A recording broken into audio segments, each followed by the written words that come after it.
When I realized that the man in the inn had met the convict I helped on the marshes, I wanted to take Joe away. Before we could go, however, the man took out a new coin. He wrapped it in some paper and gave it to me. "This is yours," he said, "but be careful." Feeling frightened, I took the coin and left with Joe. When we got home, we realized that the paper wrapped around the coin was a pound note. Joe went back to the inn immediately to try to find the man and return his note to him. However, the man had left. Mrs. Joe put the pound note on a shelf where it would be safe, and there it remained.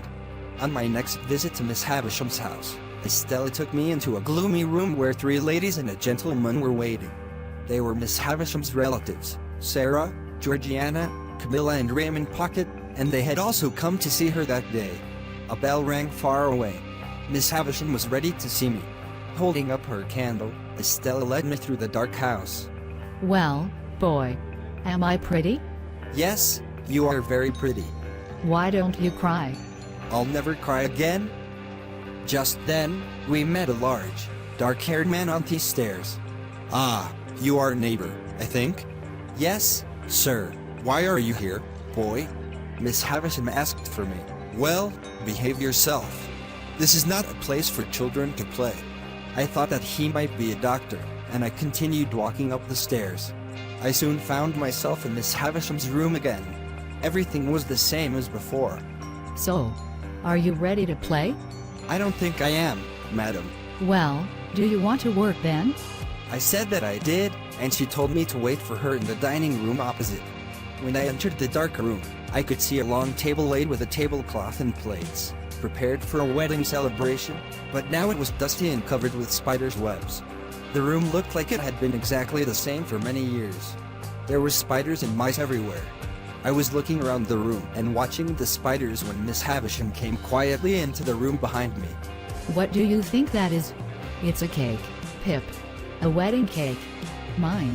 And now, walk with me." She asked me to walk with her around their room, which we did for some minutes, until Estella and the Pockets came in. They asked about Miss Havisham's health and wished her a happy birthday, but she sent them away. "That wedding cake was brought here a long time before you were born, and everything is still here." She stood for a long time, looking at the table. Then we returned to her dressing room, and Miss Havisham told Estella and me to play. So we sat down to play games in her dressing room, but this time Estella refused to speak to me. Finally, Miss Havisham asked me to return in a few days and allowed me to leave. Estella led me out of the house, again put my food and drink on the ground and shut the door. Alone in the garden, I was surprised to see another boy looking at me out of a window. He disappeared into the house, and then came out into the garden to speak to me. He had very pale skin and short fair hair, so in my mind, I called him the pale young gentleman. "Hello, let you in?" "Estella. Come and fight, then." The boy was my age, but much taller than me. I ran at him hard and he fell over. He jumped up, prepared to fight again, so I ran at him again. This time he got a black eye. He did not seem to be strong and never hit me hard.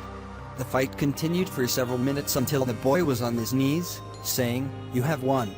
He was so brave that I felt sorry for him. "Can I help?" "No, thank you. Goodbye." I knew that it was time to leave. I did not see the pale young gentleman at Miss Havisham's again, although my visits continued. Nothing ever changed. Miss Havisham sat in her wedding dress, in her dusty dressing room. Estella and I played games as she watched.